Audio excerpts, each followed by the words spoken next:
Hola,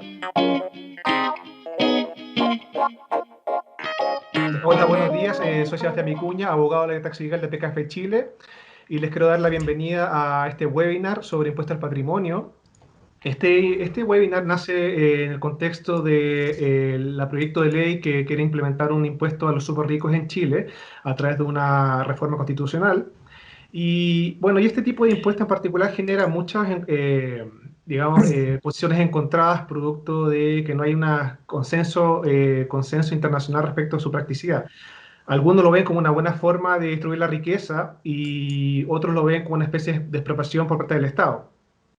Y esta, digamos, divergencia o falta de coherencia a nivel internacional se ve un poco a cómo se ha aplicado internacionalmente este tipo de impuestos. En la OCDE no es uniforme, ya ha visto distintos periodos de tiempo en que se han implementado de forma muy transversal, otros de muy poco, y bueno, y eso lo vemos adelante en mi presentación respecto a cuál es la situación actual o cómo se han comportado los impuestos sobre la riqueza a lo largo de la historia. Y bueno, el día de hoy tenemos a tres expositores, de los cuales yo estaré con doble función, seré moderador y expositor, y yo me encargaré de ver un poco de la introducción del tema, a ver los conceptos generales del impuesto a la riqueza, y por qué se han implementado y por qué digamos, no se han derogado estos impuestos. Posteriormente, Héctor Osorio, quien es socio del área de finanzas corporativas de PKF Chile, nos hablará un poco del impacto económico de este tipo de impuestos que han generado o que se pueden generar. Y finalmente, Isabel Vélez, también abogado del área tax legal de PKF Chile, nos hablará hará un análisis, más bien un análisis de respecto a la aplicación de estos impuestos en Chile, cómo se han aplicado o cómo se han intentado aplicar o cómo se van a intentar aplicar en el país. Entonces, bueno, les quiero recordar que hay un chat disponible en esta reunión. Pueden mandar sus preguntas por esa vía. Sin perjuicio de eso, dado que este es un formato reunión, ustedes al final de la presentación podrán, si quieren participar un poco más de la conversación, levantar la mano y pedir la palabra para efectos de, digamos, compartir sus apreciaciones respecto a este tema que es bastante interesante. Entonces, sin más trámite, voy a iniciar mi presentación sobre impuesto a la riqueza, una introducción sobre lo que son estos impuestos. Y bueno, voy a comenzar con poner estas cuatro fotos, que son cuatro personajes políticos que de alguna otra forma se han encargado de mantener vivo o revitalizar el tema del impuesto a los ricos. Y eso es porque cada uno, en distintos puntos de la historia, en los últimos 4 años, han propuesto, esto no son exclusivamente estas personas, pero elegí como que son figuras más públicas quizás o más conocidas acá en Chile. Una es Beatriz Sánchez, que en su candidatura de hace 3 años atrás propuso un impuesto a los súper ricos. Y después, el año pasado, el periodo de la precandidatura del Partido Demócrata, los candidatos Elizabeth Warren y Bernie Sanders, los dos propusieron respectivamente una nueva forma o la imposición de un impuesto a la riqueza. Obviamente ninguno de esos candidatos llegaron a buen puerto y bueno, y hace un par de días atrás Bernie Sanders de nuevo puso el tema del impuesto a la riqueza y le cambió el nombre, le puso el nombre de impuesto para la riqueza pandémico. Le cambió un poco el eslogan para ver si vendía más y finalmente ya este año, como saben, Camila Vallejo junto con otros diputados propuso una modificación constitucional para efectos de implementar un impuesto transitorio a los súper ricos. Ahora, estos impuestos generan varias preguntas, las cuales vamos a intentar responder de alguna u otra forma en este webinario. El primero de ellos es en qué consisten y por qué se han implementado, si han funcionado estos impuestos, qué impacto traen estos tipos de impuestos y finalmente cómo se han implementado o intentado implementar estos tipos de impuestos en Chile. Y eso, bueno, bajo nuestras mayor y mejor intenciones vamos a tratar de resolver estas preguntas para aclarar un poco, digamos, el panorama de esta situación actual. Entonces, ¿en qué consiste un impuesto a la riqueza? Esto son características, digamos, generales. Obviamente hay casos particulares que varían y a medida que vaya avanzando las características ya van a poder ir detectando algunas variaciones de la propuesta en el caso chileno. Si es que lo han leído, Isabel se va a encargar de explicar más la situación, pero ahí van a poder contrastar respecto a la situación general de cómo se han implementado versus la situación particular de Chile. Entonces, en primer caso, un impuesto sobre patrimonio que aplica de manera anual. Eh, la forma que yo lo veo, oye, muchas veces de impuesto a la riqueza, impuesto al patrimonio, tratan de ocuparse de forma indistinta como concepto.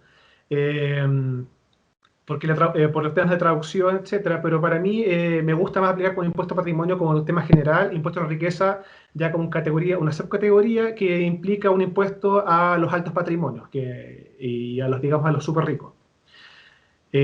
Además, la base imponible o digamos el impuesto se determina sobre la base del valor de mercado de los activos de las personas.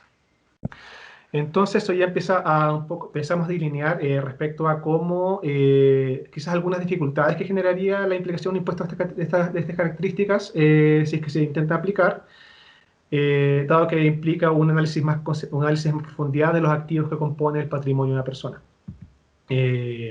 Se aplica por lo general, nuevamente por lo general, se aplica sobre el patrimonio neto, esto es activos financieros más no financieros menos la deuda, que superen el umbral de exención.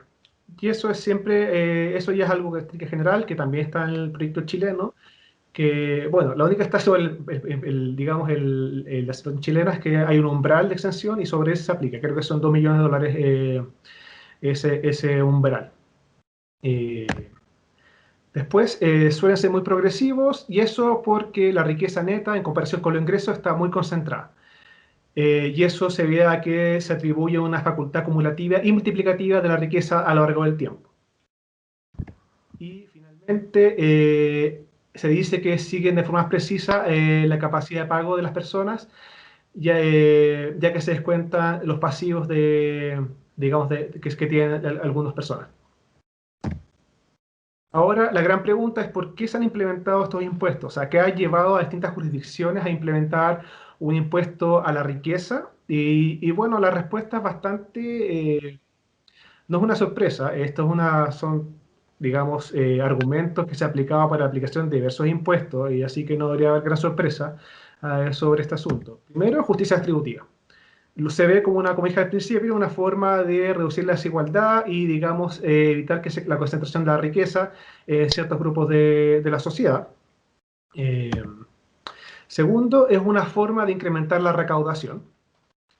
Obviamente siempre se quiere echar mano a ingresos adicionales para el desempeño de los fines del Estado, así que siempre está una cartita bajo la manga para efectos de incrementar recaudación e incrementar el gasto público. Tercero, una forma de obtener ingresos extraordinarios.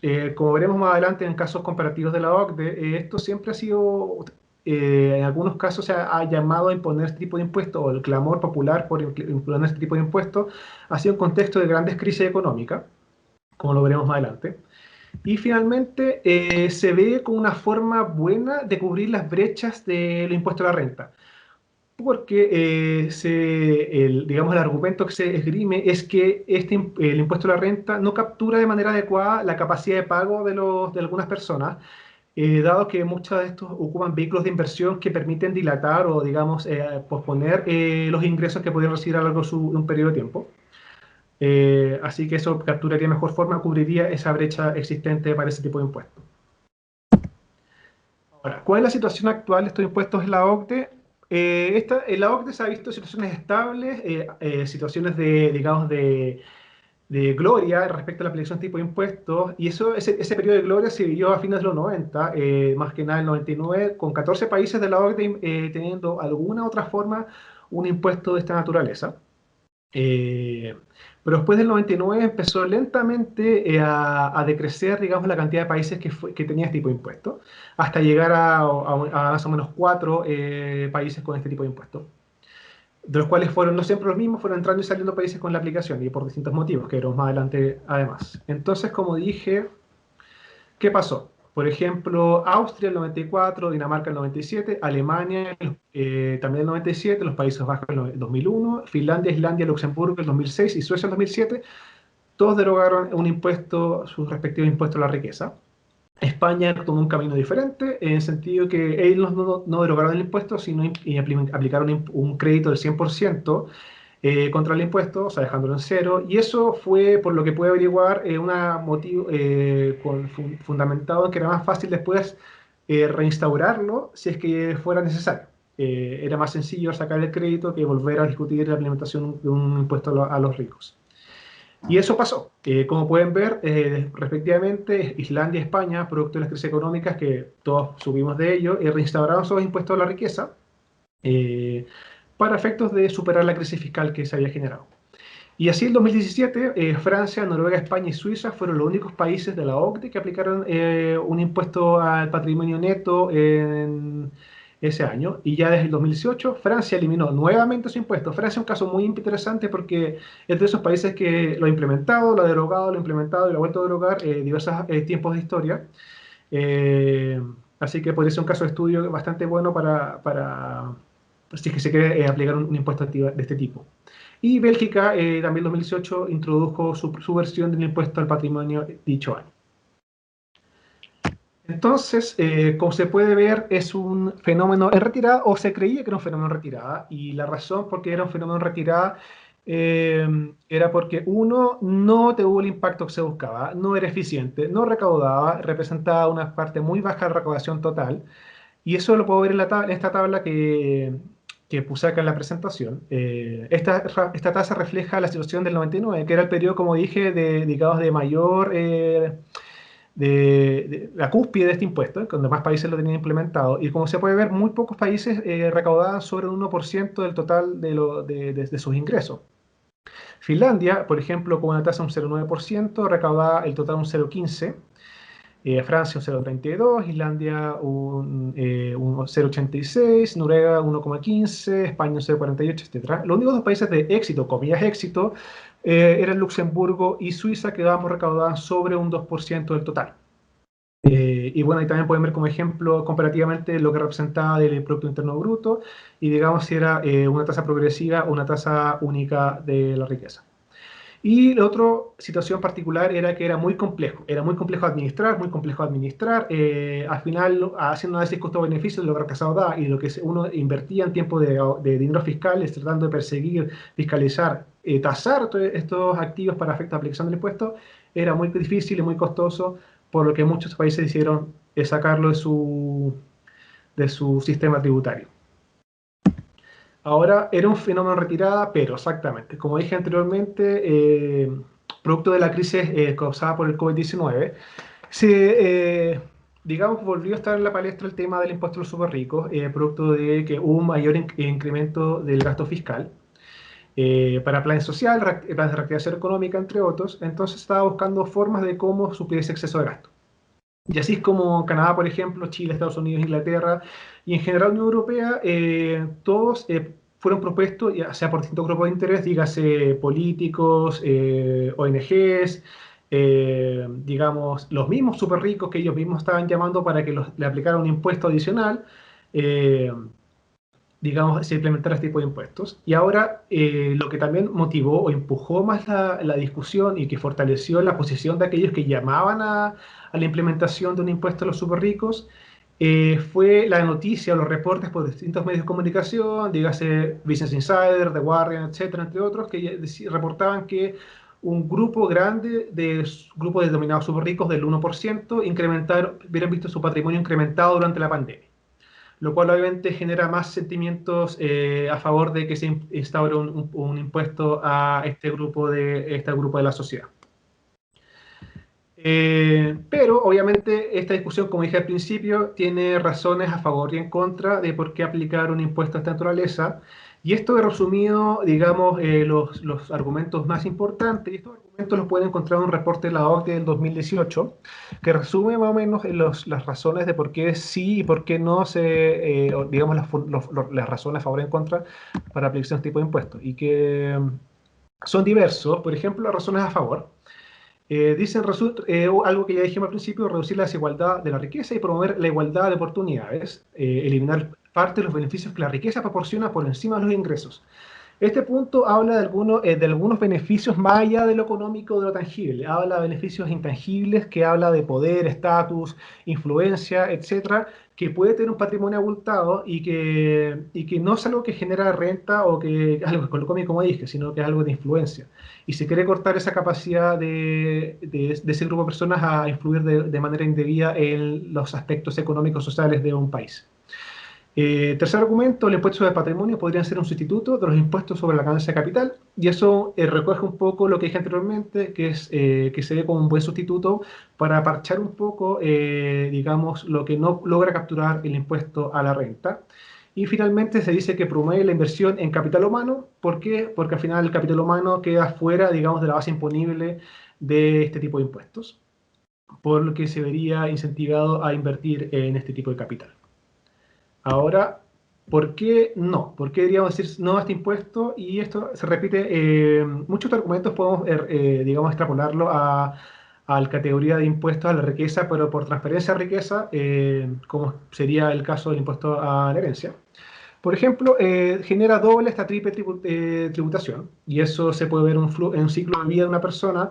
Por ejemplo, recibe el ingreso, tributa por ese ingreso, ahorra, y después se instaura este impuesto al patrimonio, por lo que ese ingreso que fue ahorrado y que generó ese efecto multiplicativo es grabado de nuevo con impuesto al patrimonio, y después esa persona deja en una herencia, con este mismo masa hereditaria, y de nuevo se aplica un impuesto a la herencia esta vez. Y ahí sería ya un ciclo completo de por qué generaría doble esta tipo de tributación.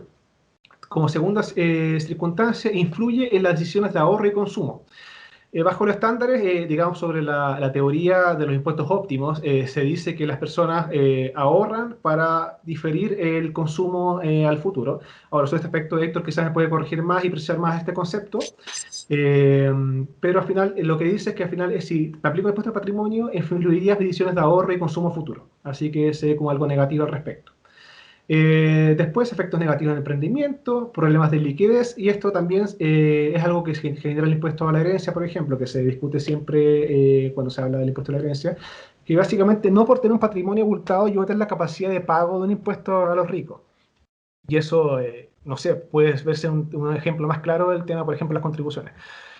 No por tener una casa que tiene estas contribuciones, yo tengo la capacidad de pagar ese impuesto. O sea, una cosa no dice la otra, y lo que te diría en este argumento es que me vería forzado yo a, digamos, deshacerme de ciertos activos para generar liquidez necesaria para poder pagar parte de los impuestos. Castigo de activos bajo retorno, desigualdad horizontal a lo largo del ciclo de vida. Este argumento se refiere a cómo una persona puede ahorrar para efectos de poder tener una mejor jubilación. Entonces yo voy ahorrando en mi juventud para poder gastar cuando me retire, pero lo que pasa acá es que al momento de ahorrar y después digamos, se crea un impuesto a la riqueza, yo voy a ser castigado o voy a ser perjudicado en mi pensión de retiro o mis ingresos para el retiro producto del impuesto al patrimonio. Después, otro argumento es la fuga de capitales, que es un argumento que siempre se ocupa para todo ámbito tributario. Cuando se habla de darse impuestos o imponer nuevos impuestos, es que al final las grandes riquezas o los empresarios o quien sea va a empezar a llevar sus capitales a otras jurisdicciones más favorables. Que eso se ve, o sea, cada vez que se inicia una discusión tributaria nueva, se reactiva, y un poco, si nosotros, y algunos de nosotros que trabajamos en consultoría tributaria, nos ha tocado ver de cómo eso pasa en la práctica cuando buscan asesorías para llevar digamos, su patrimonio o poder instalarse en otra jurisdicción. Otro argumento en contra es aumento de la evasión y ilusión fiscal. Bueno, y eso es parte de lo que se habló antes de la baja recaudación. Al final, mucho de esta baja recaudación está asociada a que se aumenta mucho la evasión y la ilusión fiscal asociada a este impuesto. La gente tiende a ocupar otros vehículos de inversión y a desviar flujos para efecto de evitar el pago del impuesto. Y finalmente, los problemas con la valoración de los activos. Ese es uno de los grandes dolores de cabeza que he podido ver en otras jurisdicciones, es cómo yo logro tener en realidad una visión clara respecto al valor de los activos del patrimonio de una persona. Y eso porque el patrimonio de persona no son tan claros, no son solo acciones en bolsa o bienes raíces que podrían ser más fáciles de considerar, pero ¿qué pasa cuando hay activos más complejos de tasar o de valorar? Entonces ahí ya genera la problemática de la administración fiscal de cómo determinar o cómo perseguir el pago de estos impuestos. Y bueno, y ya con eso yo termino mi parte y como pueden ver ya podemos ver una pincelada respecto a de qué estamos hablando con el impuesto a los super ricos, el impuesto a la riqueza. Tiene unas características muy especiales, ya vemos las razones a favor y en contra, y esto yo creo que va a perfilar mucho la discusión de aquí en adelante, especialmente cuando veamos ya claramente cuál es la situación chilena y cuál es la propuesta que está en el Congreso respecto a nuestra situación, que quizás puede diferir mucho o un poco digamos, las características generales de otras jurisdicciones. Así que eso, ahora yo los dejo, les agradezco. Como soy también moderador de este evento, me agradezco a mí mismo, me felicito a mí mismo también. Así que ahora doy el paso a Héctor, que nos va a hablar un poco del aspecto económico de este tipo de impuestos y su impacto. Muchas gracias. Héctor, adelante. Bueno, muchas gracias, Sebastián.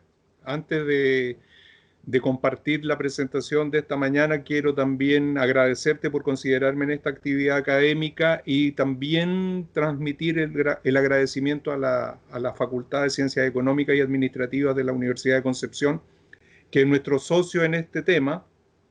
Con la universidad venimos trabajando ya hace algún tiempo exitosamente, y vemos también que veo yo en la lista de personas participantes bastantes colegas de esa casa de estudios. Así que todos bienvenidos, gracias nuevamente, y voy a partir, no sé si se ve mi presentación. Se ve. Ok, voy a partir rescatando un par de ideas que tú expusiste. Primero, resulta eventualmente muy difícil valorar los activos. En ese caso, la solución obvia y muy efectiva es comunicarse con PKF, quienes encantados podrán ayudarlo con el tema. Lo otro es, partiste hablándonos de impuestos, y el tema de esta presentación es sobre los impuestos. Sin embargo, yo quiero partir un poquito antes y preguntarnos cuál es el fundamento.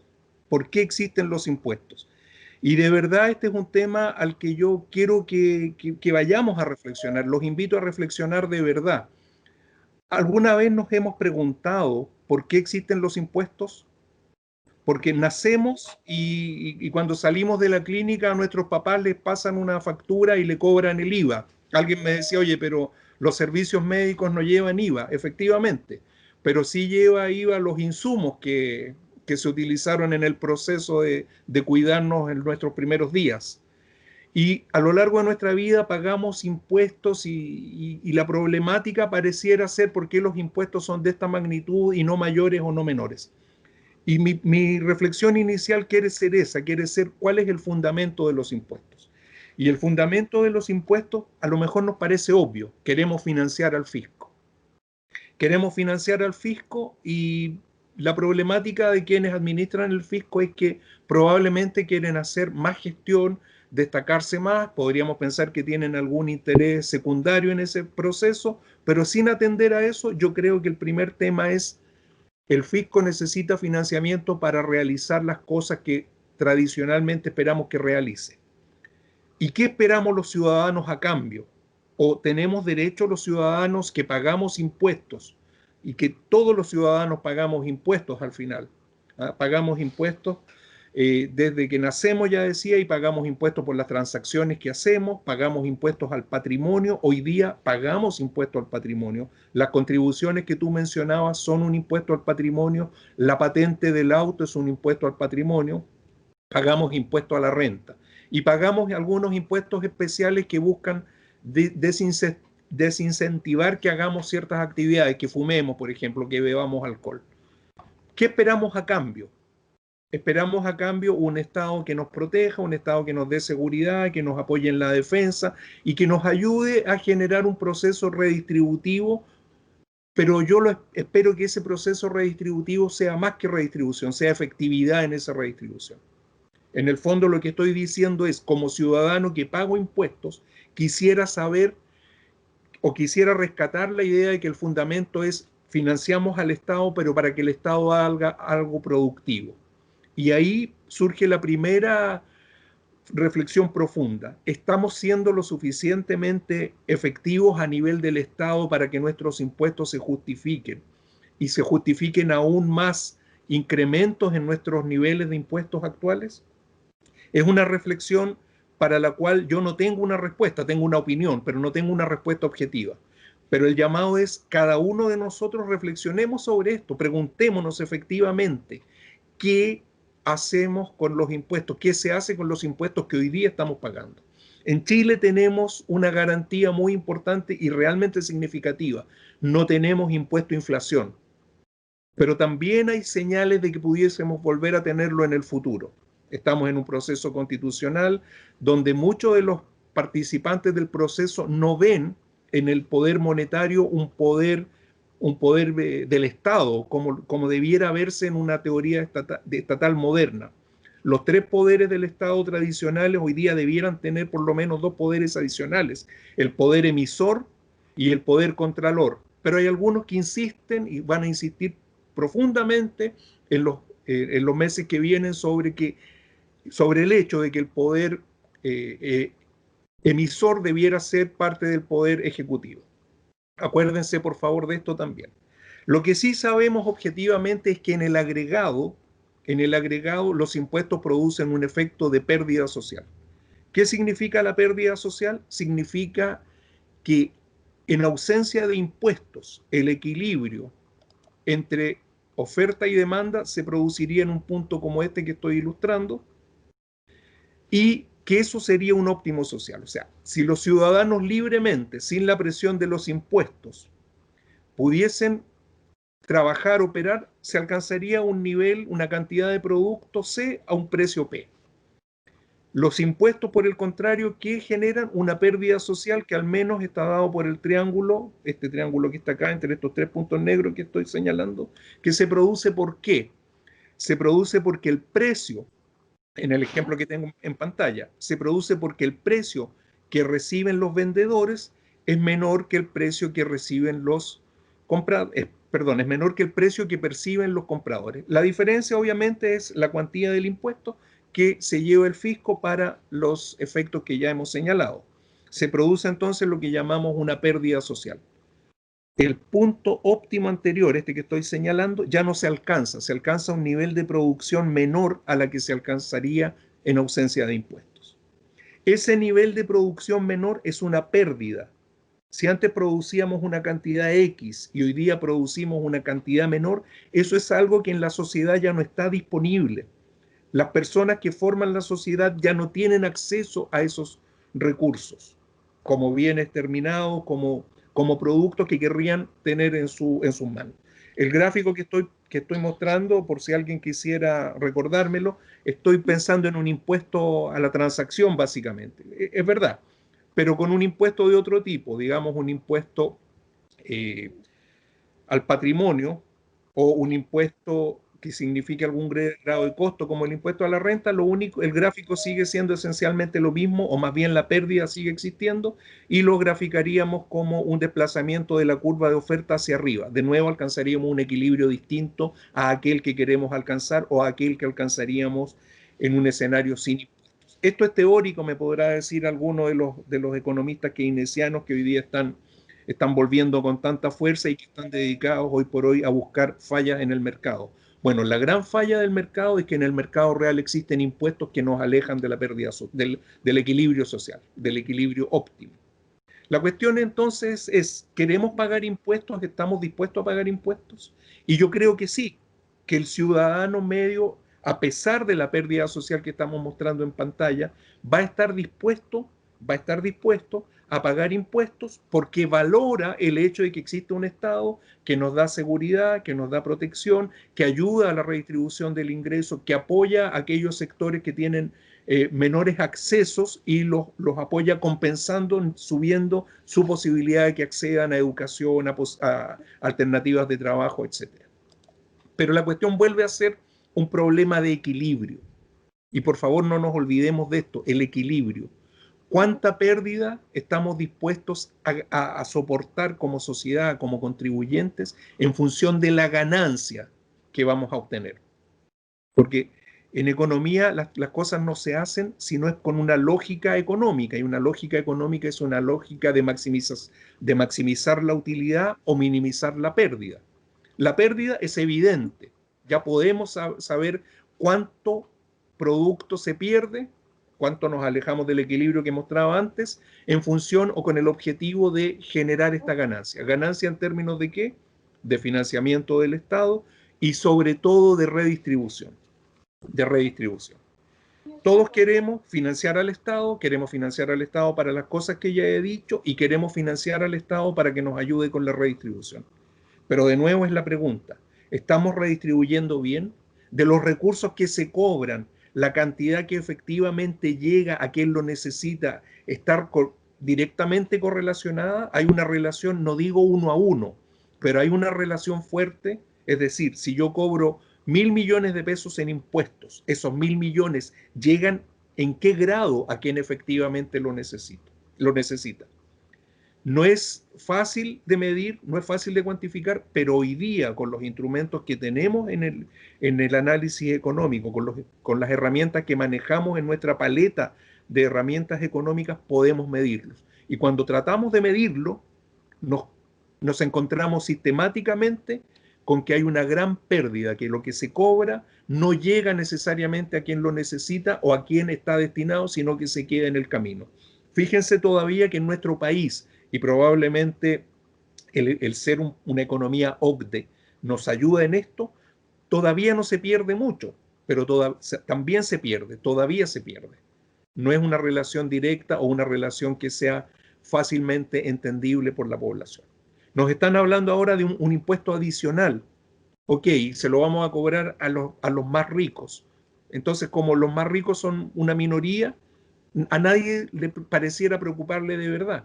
Pero cuidado, los más ricos que hoy día son una minoría, podemos darnos cuenta que va a pasar algo como lo que señala Sebastián, no llevamos a recaudar el 0,5. ¿Cómo hacemos para elevar ese 0,5 a 1? Entonces empezamos a correr la barrera de los más ricos.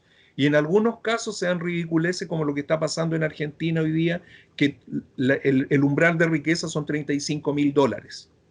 Entonces también es algo que puede afectar al ciudadano medio el día de mañana si esto no se hace con una lógica muy informada y con una visión de la sociedad que el objetivo de un impuesto tiene que ser claro, transparente y no puede ser algo etéreo, algo en el aire, algo que no sea fácil de digerir por parte de quienes van a pagarlo y por la sociedad entera.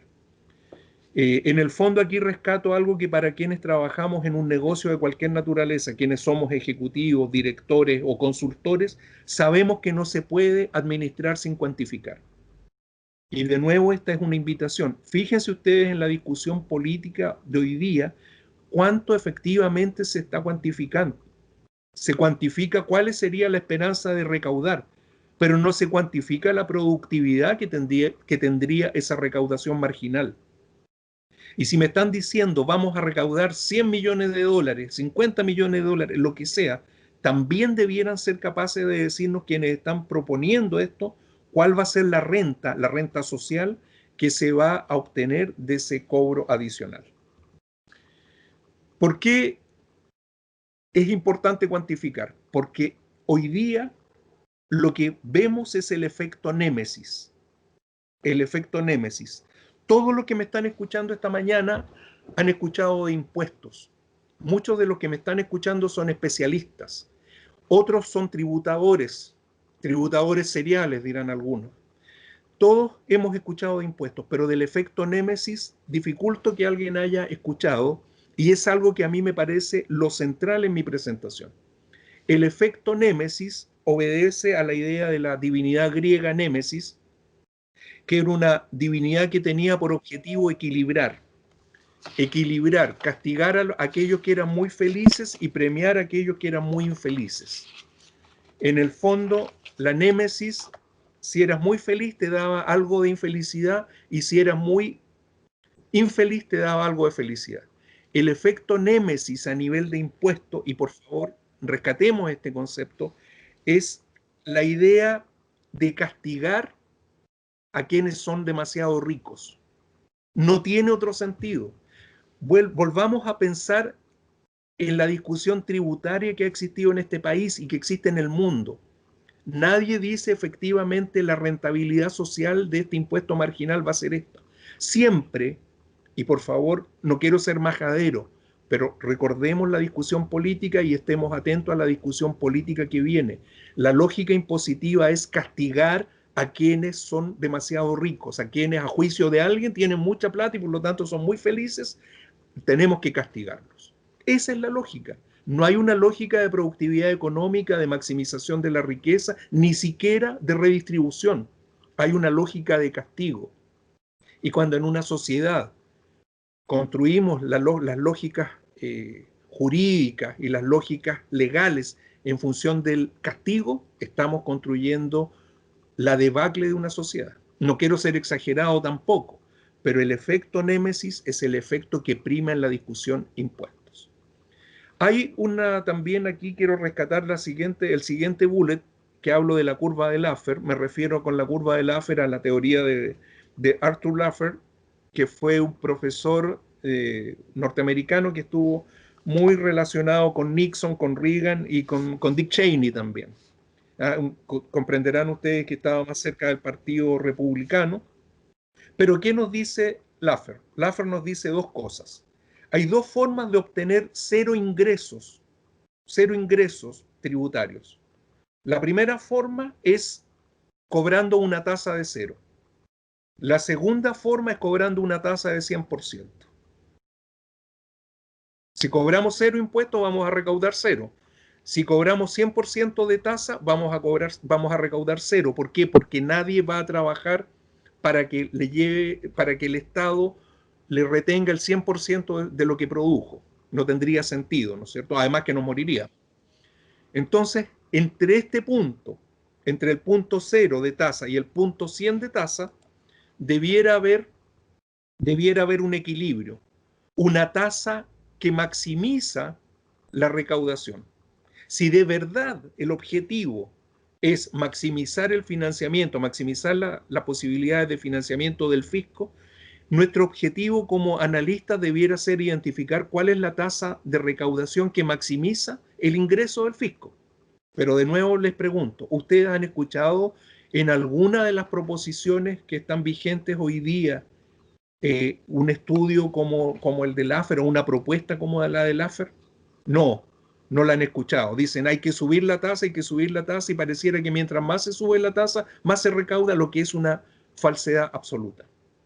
Eso es, algún economista keynesiano podría decirme, oye, pero es que Laffer hizo esto en un papel a mano alzada. Efectivamente, la historia cuenta que Laffer tuvo esta idea o expresó esta idea que ya estaba muy discutida en algunas escuelas. En un gráfico, en una servilleta, dicen que lo dibujó y lo presentó. Pero esto se puede medir. Hoy día tenemos instrumentos para hacer regresiones, para hacer mediciones que están muy al alcance de cualquier analista que quiera gastarse unos minutos y poder calcular la curva. No digo que vaya a hacer una estimación precisa o no, esa debieran hacerla los asesores profesionales en temas de impuestos. Pero de nuevo, no conozco la curva de Laffer para Chile, ni alguien que haya estudiado efectivamente o alguien que cuando propone subir una tasa, diga efectivamente con esta subida de tasa el producto marginal va a ser mayor que el costo marginal. Impuestos sobre impuestos, bueno, Sebastián ya nos habló de esto. Se tributa sobre montos ya tributados, pero ¿dónde más se tributa sobre montos ya tributados? En ninguna parte. Si nosotros tenemos una renta y pagamos impuestos por esa renta es la que constituyó nuestro capital. Si nos cobran un impuesto al patrimonio, nos están cobrando por algo que ya tributó. Nos están diciendo no acumule capital, consuma, gaste. Y eso tiene efectos en el agregado. Si nos dicen además, imaginemos que alguien hace un único negocio y gana 100 millones de la moneda que ustedes quieran. Y esos 100 millones neto ya pagaron impuesto de primera categoría, quedaron 100 millones. Y me van a castigar con 2% sobre ese patrimonio. Lo que me están diciendo es, en 50 años te vamos a extinguir ese patrimonio. Y así de claro, o sea, me van a expropiar el patrimonio a una velocidad mayor o a una velocidad menor. No conozco el caso donde efectivamente un impuesto que subió caiga inmediatamente. Siempre vamos a encontrar una buena excusa para que el patrimonio, para que el impuesto en cuestión siga vigente. Y para ir terminando, ¿qué nos dice la evidencia empírica? También no me voy a referir en extenso a esto, ya que Sebastián lo cubrió, pero liquidez. Suponemos que los ricos tienen barras de oro bajo su cama, entonces cuando les vamos a cobrar el 1% de impuestos o el 2% de impuestos, sacan el 2% de las barras de oro que tienen bajo la cama y se le entregan al fisco. No, eso no es verdad. Cuando vamos a cobrar un impuesto a la riqueza, vamos a obligar a que se liquiden activos. Y cuando los activos se liquidan, eso implica una pérdida. O sea, cuando a alguien le cobren el 2%, en realidad le van a hacer perder el 5% de su patrimonio. Ojalá que no, ojalá que tenga liquidez, tenga una cuenta en el banco, tenga un nivel de endeudamiento que le permita una deuda marginal para pagar ese impuesto. Segundo, genera dilución de patrimonio en múltiples vehículos. Y eso genera tamaños óptimos de planta y estructuras de financiamiento que están fuera del óptimo. O sea, estamos haciendo más ineficiente a la economía. Y necesariamente genera emigración de capitales. Si me están obligando a que mi renta patrimonial caiga, yo naturalmente, porque ese es mi negocio, voy a llevar mi patrimonio hacia proyectos donde renten lo que yo espero que renten. El negocio de quien crea riqueza es maximizar la creación de riqueza. Si me ponen una barrera, no se preocupen, la voy a superar. Y finalmente genere un efecto en precios relativos que también está cubierto, por lo que no quiero quitar más tiempo y agradecerle que me hayan escuchado. Quedo atento a los comentarios que podamos ir teniendo sobre esto. Muchas gracias. Muchas gracias, Héctor. Muy interesante la presentación. Como dijiste, al final podemos hablar un foro de discusión con nosotros tres y con toda la gente del público que está presente. Y estoy seguro que hay muchas ideas o posiciones encontradas sobre este tipo de impuestos. Así que te invito a quedarte hasta el final. ¿Te parece? Perfecto. Súper. Entonces ahora le toca a Isabel Vélez, abogada de nuestra área Tax Legal, y que nos va a hacer un análisis respecto a se pretende aplicar o cómo se ha aplicado este impuesto a los grandes patrimonios en Chile. Así que os dejo con Isabel. Muchas gracias, Isabel, por estar con nosotros. Adelante. Lo primero es contarles un poco que yo he estado participando en la discusión política de este proyecto, así que conozco un poco el trasfondo de lo que no está escrito en el proyecto mismo, ¿ya? Como vamos a ver, el proyecto mismo es un artículo que a primera vista parece muy sencillo, pero tiene algunas complejidades desde su génesis, porque nace como una modificación constitucional. Y la propuesta de este impuesto patrimonial es una modificación constitucional, vale decir, se incorpora un artículo transitorio a la Constitución. Esto, como técnica legislativa, es errónea, porque el detalle de un impuesto no debería estar nunca incluido en la Carta Fundamental. La Carta Fundamental debería ser la Carta Marco, a través de la cual se determina la organización del Estado, las potestades, pero no un impuesto propiamente tal. La razón para haberse establecido en esta estructura es que las materias de creación de impuestos o establecimiento de impuestos son materia exclusiva del Ejecutivo. Por lo tanto, no podía, en estricto rigor, realizarse una propuesta de un nuevo impuesto, de un impuesto al patrimonio, que vamos a ver que no es tan nuevo, si no era por una reforma constitucional. En resumidas cuentas, se le torció un poco la forma de presentación de esta reforma constitucional para poder introducir este impuesto al patrimonio. Ahora bien, la OCDE o la OCDE, efectivamente, en sus últimos informes respecto a la pandemia, que ha estado muy atento a la evolución mundial de la pandemia, propone dentro de las medidas para paliar el efecto negativo la creación de impuestos patrimoniales. Entonces, si bien es cierto, la creación de impuestos patrimoniales trae efectos negativos, y vamos a ver efectivamente en este caso particular que son más negativos aún de lo que podría tener un impuesto patrimonial normal, propone dentro de los temas que podrían utilizarse para paliar los efectos negativos económicos de la pandemia la creación de un impuesto patrimonial. De lo que habló tanto Sebastián como Héctor, hay dos clases de impuestos patrimoniales que debemos distinguir y que es re importante distinguirlo en este momento. Un impuesto patrimonial transitorio y un impuesto patrimonial definitivo.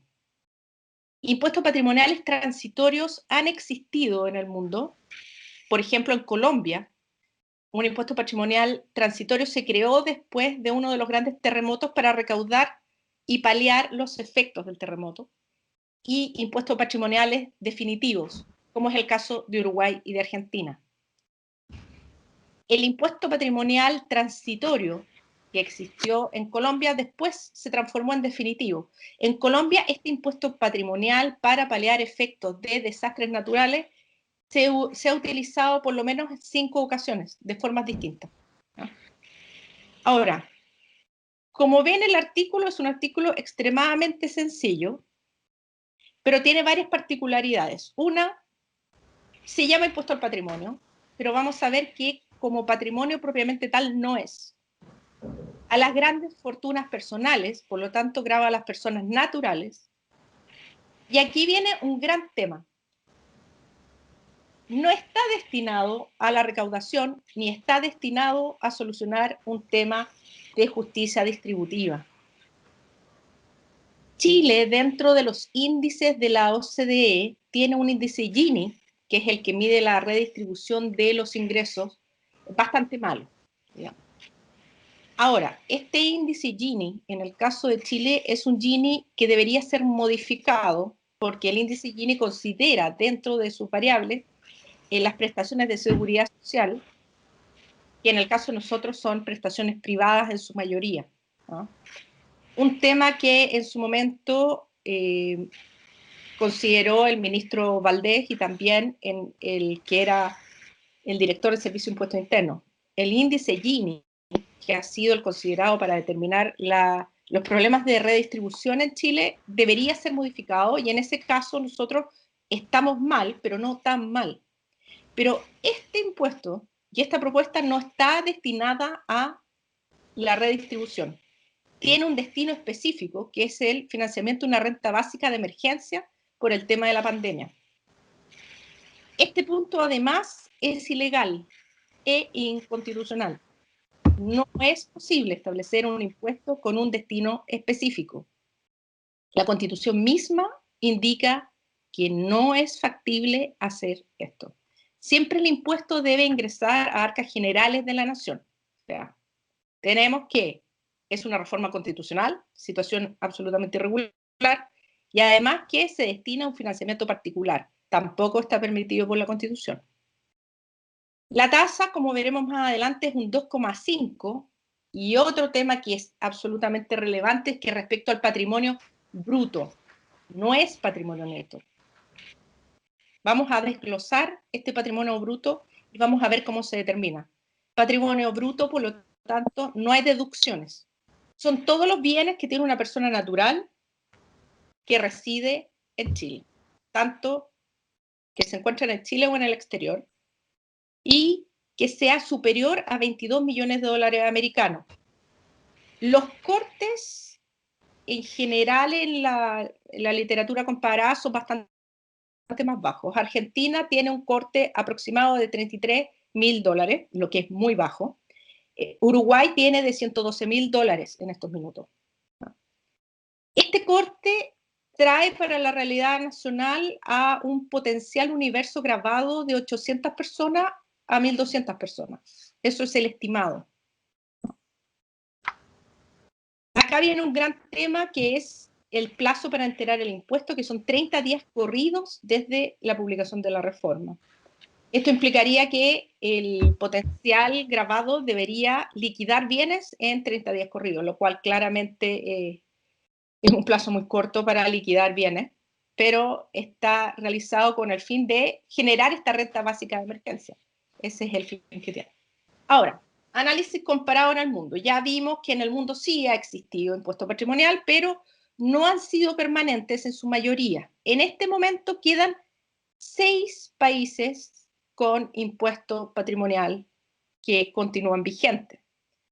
Han tenido impuesto patrimonial los que están nombrados ahí, y continúa, por ejemplo, en países como Suiza, que es el único ejemplo que podemos decir exitoso, ¿ya?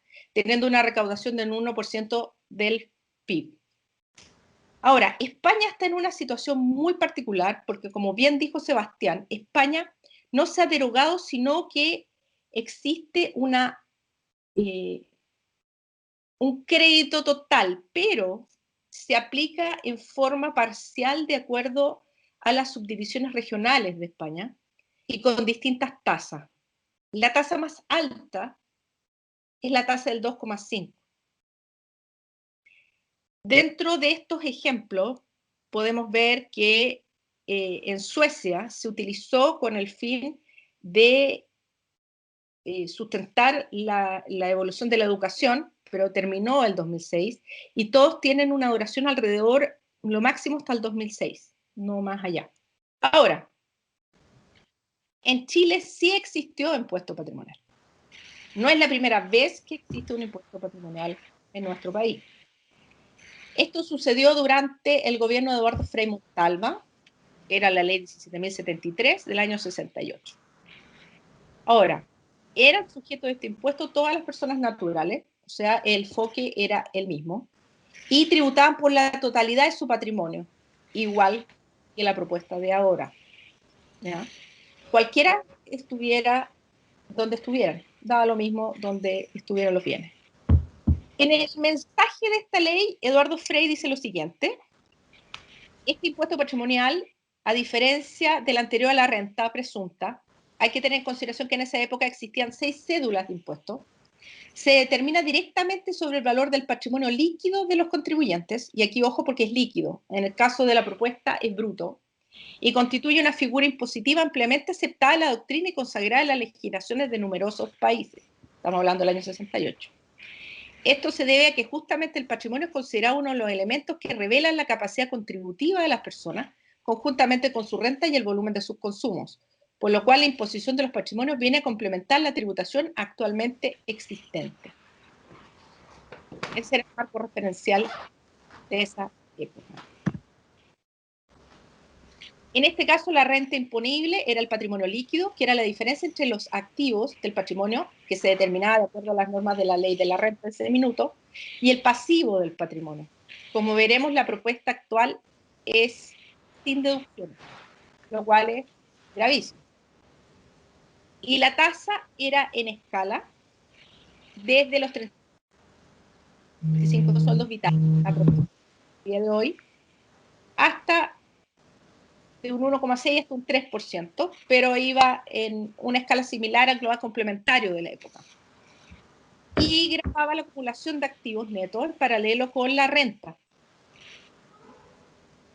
Se derogó el año 75, o sea, claramente no es un impuesto que se haya derogado hace muchísimos años en Chile, era un impuesto que sí existía.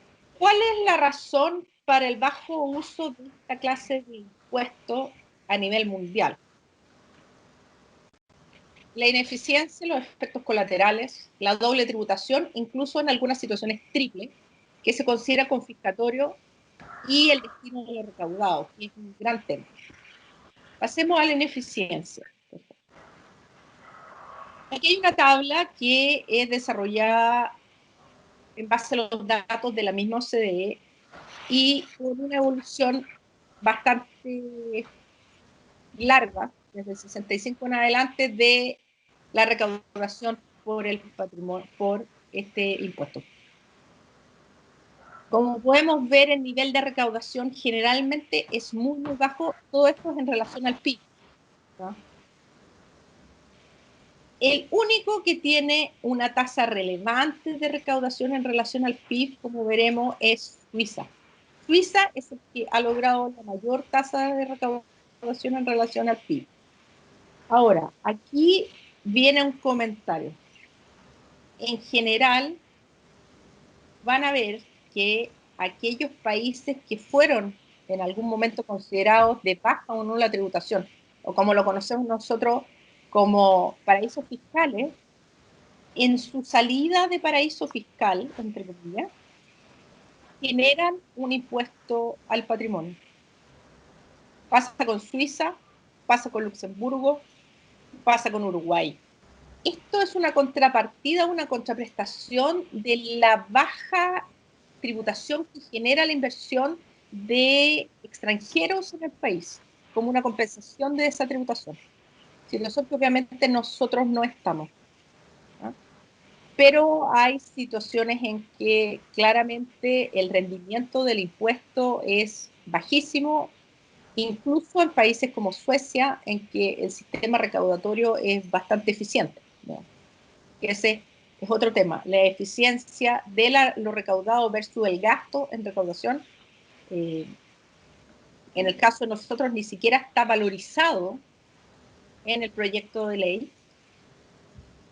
Todos los proyectos de ley que incluyan la valorización de un nuevo impuesto deberían traer incluido la valorización del gasto que lleva a la recaudación de este impuesto. Esta fue una de las grandes fallas de la reforma del año 2014. El 2014, la valorización de la recaudación no se determinó en valores finales, en valores líquidos, porque no se le restó el aumento del costo de la recaudación. Entonces se determinó que se recaudaban X miles de millones, pero no se restó lo que iba a implicar el mayor gasto por distintos parámetros. Una, el aumento de la planta de fiscalizadores. Otro, la disminución del ingreso fiscal por algunas medidas como la depreciación acelerada.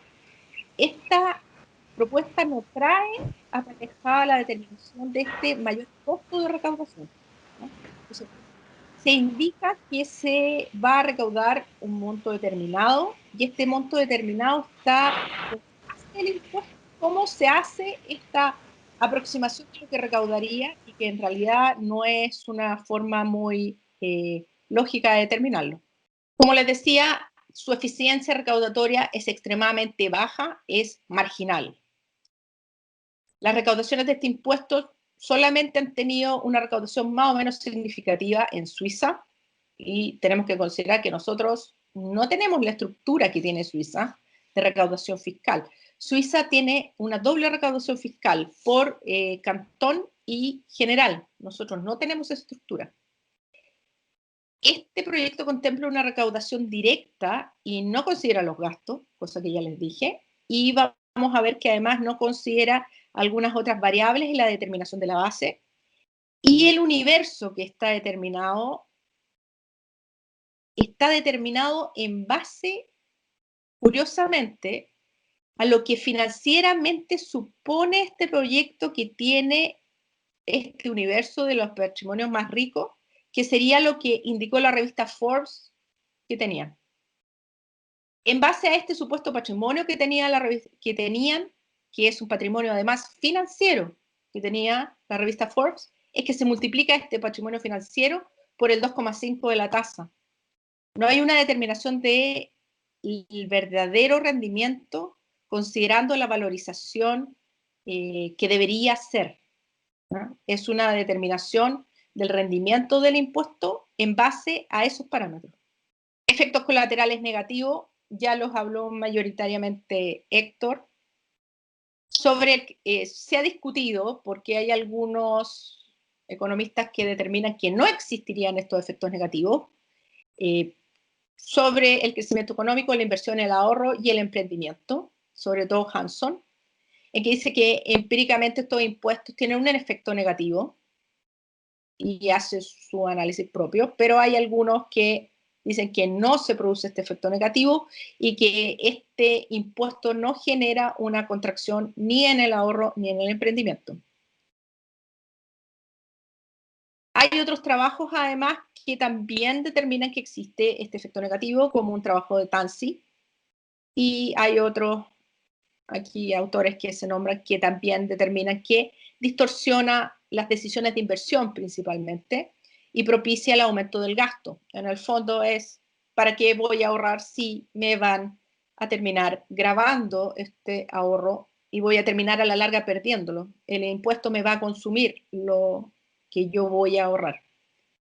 Pero todos son estudios que admiten que al no existir un universo empírico relevante en el cual se pueda determinar el verdadero efecto, dejan abierta la puerta, ¿ya?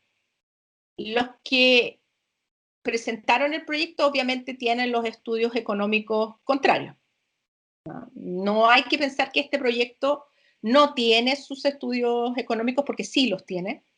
Están realizados efectivamente por un profesor de la Universidad de Chile, en que determina que sí hay rendimiento, que no se produce este efecto colateral negativo. Ahora, Este proyecto no viene con esta consideración de los efectos negativos, y uno de los efectos negativos sería precisamente el redomicilio de los contribuyentes.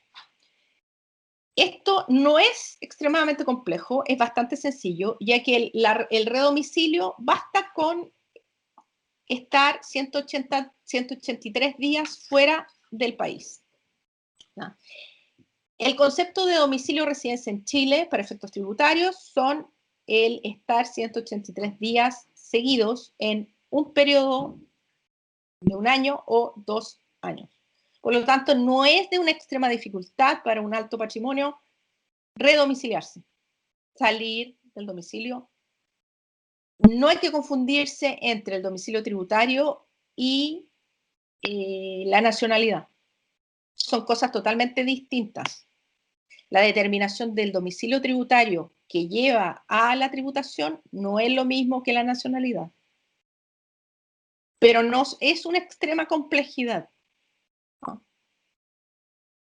Ahora, en este sentido, además, hay que tener en cuenta que el proyecto se aparta de las definiciones que ya están en la ley de la renta y que ya están en la normativa tributaria general. Está aplicando esta tributación especial a todos los bienes con prescindencia de la aplicación del artículo 12 de la ley de la renta. ¿Qué significa esto? Que la ley de la renta indica que tanto los bienes del residente domiciliado en Chile se gravan para la ley chilena, tanto los bienes que están en Chile como los que están en el exterior, pero los del exterior solo bajo algunas condiciones. Aquí estarían grabándolo sin cumplimiento de esas condiciones. Entonces, va contra la norma general. Respecto a la doble tributación, efectivamente, acá se podría decir que se produce doble tributación interna e incluso podría llegar a una triple tributación interna. Algunos presupuestos del hecho gravado incluyen bienes que ya tienen una tributación patrimonial propia, por ejemplo, los inmuebles. Al momento de obtener la renta y acumularse este patrimonio, la persona ya va a estar gravada con un impuesto. Primera tributación. Y dependiendo del tipo de bien, además puede estar gravado con otra clase de impuesto patrimonial ya. Por ejemplo, las contribuciones a los bienes raíces. Esto sucede en la legislación comparada. En Uruguay hay contribuciones a los bienes raíces. En Argentina hay contribuciones a los bienes raíces. En los otros países también hay contribuciones a los bienes raíces. Entonces, esto sí sucede. El tema es que en la legislación comparada, este impuesto se puede deducir en la mayoría de los casos del impuesto patrimonial. En este proyecto no hay ninguna deducción, no se pueden restar estos impuestos que ya se pagaron. Y la más grave de estas dobles tributaciones es el impuesto a la herencia. Y esta es la de mayor complejidad porque incide directamente en la misma base. Este patrimonio acumulado por la familia, que posteriormente al fallecimiento de la persona física va a pasar a los herederos, necesariamente va a ser el mismo patrimonio que va a estar grabado por el impuesto del patrimonio y el impuesto a la sucesión. El proyecto no considera ninguna rebaja de este impuesto. La legislación comparada sí considera rebaja en este impuesto. Incluso la legislación uruguaya considera el impuesto al patrimonio como un impuesto familiar, pudiendo deducirlo en el caso de grupos familiares. Considera al grupo familiar como el grupo gravado, no a la persona natural única. Ya hablamos de las contribuciones, que se va a producir inevitablemente esta doble tributación. El gran tema es que no existe deducción alguna a la base, ni créditos contra impuestos de ningún tipo. El gran problema de este impuesto es un concepto que va más allá, que es el concepto de la confiscatoriedad. Y es un concepto que ya se refirió a Héctor en cierta forma. Este impuesto no puede ser que termine consumiendo el ahorro y consuma en definitiva lo que se está generando como aumento de valor. En varias jurisdicciones se ha desechado este impuesto precisamente porque se considera confiscatorio. El riesgo es que no se alcance a generar mayor patrimonio y los recursos que generaron originalmente sean consumidos por este impuesto. Ahora, la propuesta es una de las más altas comparativamente a nivel mundial, porque la tasa es muy alta. Como vimos, las tasas comparadas son mucho menores, y a la vez, porque al no cumplir los estándares de deducción de algunos bienes, de hacerlo bruto, no hacerlo líquido, y de tener una tasa tan alta, lo más probable es que van a consumir el mismo patrimonio sobre el cual se están basando. Ahora, esto en el entendido que este es un patrimonio, es un impuesto de una sola vez, no es un impuesto permanente. Este consumo del patrimonio sería si este impuesto fuera permanente. El consumo de este patrimonio no se va a generar cuando es de una sola vez, ¿no? Por confiscatoriedad tributaria se entiende cuando el Estado existe un tributo de tal magnitud que absorbe total o casi la totalidad del hecho generador de la capacidad de pago. O sea, yo consumo el activo que me está generando el pago. Esta confiscatoriedad atenta contra el derecho de propiedad y es por tanto inconstitucional. Ahí no hay solución. Pero como les digo, aquí el tema es que si es por una sola ocasión, no me produciría esta confiscatoriedad directa automáticamente, solo en algunas situaciones excepcionales. En Francia, por ejemplo, en la actualidad se establece un escudo bouclier fiscal, porque Chile no ha desarrollado la teoría de la confiscatoriedad tributaria, pero en Europa y en los países comparados sí. Este escudo implica que no puede exceder el monto total de impuestos de una cantidad que se considera confiscatoria. Este escudo general en los contribuyentes residentes es un 75%. No puede pagar un contribuyente en Francia más de un 75% del total de sus ingresos netos. Eso está en la ley de la renta. Nosotros no tenemos esa norma, una norma que sí debería existir, ¿no? En España se fijó en un 60%. Pero el límite es un 80% de aminoración. En resumidas cuentas, la tasa no puede ser de tal magnitud que progresivamente me vaya comiendo el patrimonio. Y obviamente eso debería estar incluido efectivamente en nuestra Constitución. Ese sí es un proyecto de ley que sí debería existir. Debería estar unido al derecho de propiedad y debería incluirse dentro de nuestra Constitución como norma genérica. No deberían existir impuestos que fueran expropiatorios o confiscatorios y que fueran progresivamente comiendo el activo que genera este impuesto o el patrimonio que genera. Por esta razón es que a nivel mundial las tasas son bajas, no llegan a un 2,5%. Como vimos son 1, 0,5, 0, algo. La tasa marginal siempre debe ser baja, si no vamos a caer en esta confiscatoriedad. Si nosotros sumamos la carga fiscal total sobre el patrimonio de una persona estándar, nos vamos a dar cuenta que es una carga confiscatoria y demasiado alta. Acá tenemos que sumar la carga total de todos los impuestos.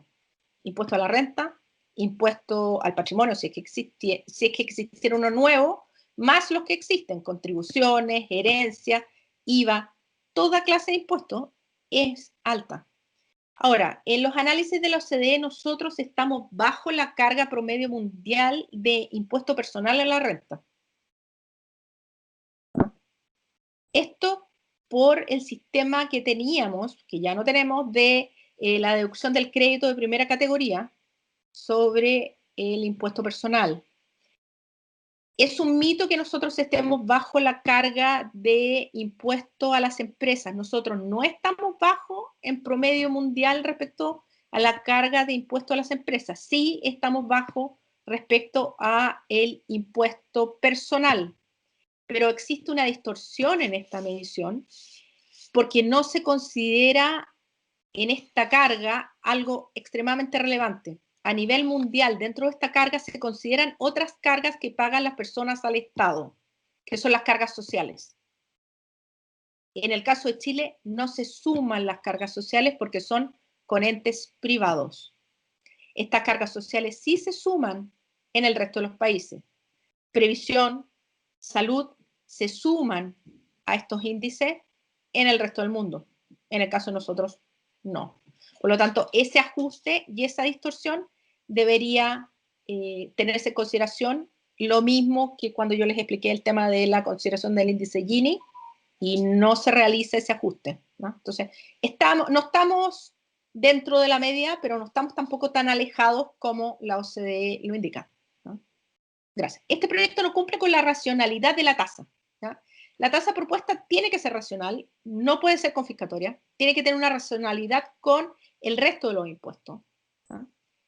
No puede ser determinadamente desproporcionado e injusto, y esto lo señala la misma Constitución, y esta tasa es desproporcionada y injusta, sobre todo sobre la base en que se aplica.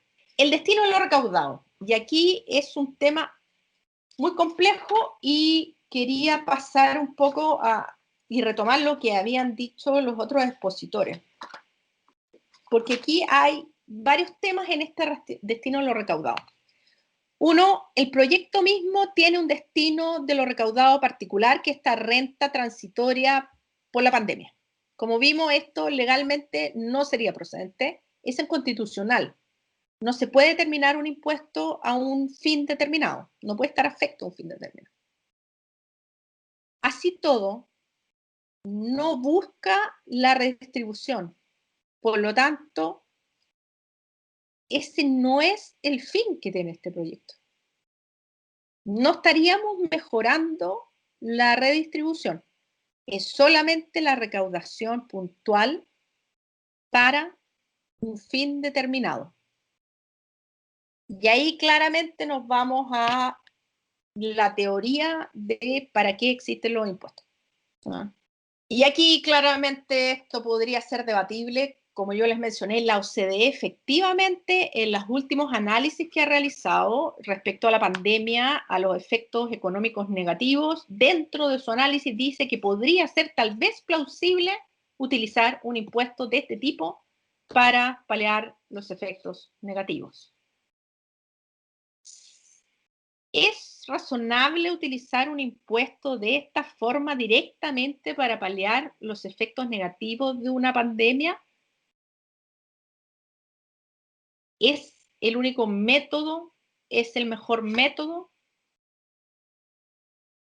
Se han usado, como yo les dije en Colombia, la ley 863 del 2003, a raíz del terremoto que existe en Colombia, se utilizó para recaudar fondos por este terremoto para enfrentar situaciones patrimoniales del Estado puntuales. Pero en general, el destino del impuesto debe ser a arcas generales del Estado, no para situaciones puntuales. ¿Cuál debe ser el fin de un impuesto? El fin del impuesto es recaudar para solucionar las necesidades del Estado.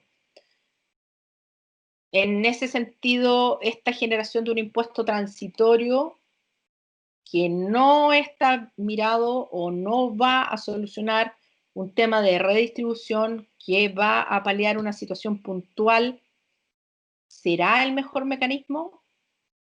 Mi opinión es que efectivamente no, y que además, conociendo la historia de Chile y conociendo la historia mundial y teniendo Colombia tan cerca, lo más probable es que de transitorio pase a definitivo. Y ahí sí que el tema va a ser extremadamente complicado. El redomicilio de contribuyentes de altos patrimonios va a ser un hecho real. ya ha sido un hecho real con las modificaciones constantes. Llevamos desde el año 2014 con reformas tributarias constantes, con una reforma tributaria en febrero que pasó sin pena ni gloria, y lo más probable que una ley de este tipo, de forma permanente, con una tasa y una base tan alta, lleve al redomicilio de grandes patrimonios, ¿no? Ahora, como les decía, esto no puede ir teóricamente con la Constitución actual a un destino determinado, debe ir a arcas generales de la nación. Por lo tanto, ya el proyecto en sí trae un problema constitucional de base. ¿Cómo viene y a dónde va? Ahora, la tasa. Como pueden ver, las tasas se alejan del 2,5, exceptuando en España. Y este 2,5 tampoco es una tasa que se aplique en forma pareja en España.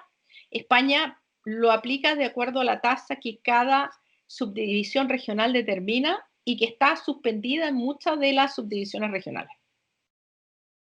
Fue mutando hacia un impuesto regional. Pero todos son tasas máximas de un 1, algo, 1,25. Y son tasas progresivas. Se aplican con progresión, no con tasa única.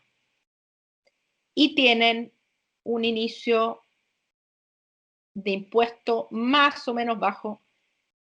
En Argentina el inicio del impuesto es bajísimo. Está en la actualidad en 33.000 dólares. En Uruguay, como les dije, 112.000. Entonces, la tasa que se está proponiendo es una tasa muy alta, que no tiene relación en realidad con las tasas normales o las tasas estándar que se están utilizando a nivel mundial. Quizás ahora podemos, por mientras se logra conectar de vuelta, quizás yo quiero darme un poco de apreciaciones personales respecto a lo que estamos viendo.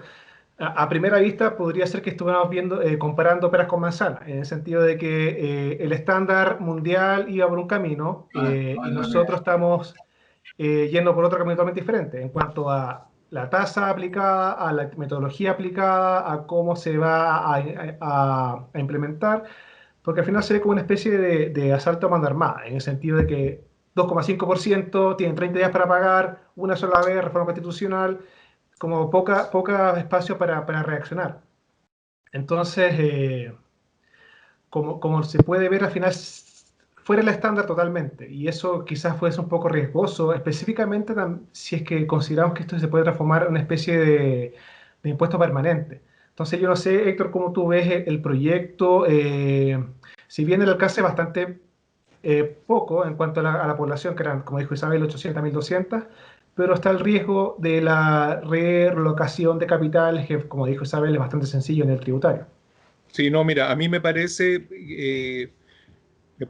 muy válido y perdona que vuelva a citarme, digamos, pero la idea que yo tenía de este efecto némesis, a mí me suena mucho que el análisis está condicionado por información de Forbes, ¿no es cierto?, que son valores de mercado, muy condicionado por temas de apreciación genérica, más que por estudios profundos, más por análisis, más que o sea, muy fundado en apreciaciones subjetivas que en análisis profundo, ya decía, y creo que ese es el problema que tenemos que superar. Más allá de la formulación de un impuesto u otro, creo que el tema tiene que llevarnos a un nivel de profesionalización del tema tributario que abarque bastantes miradas.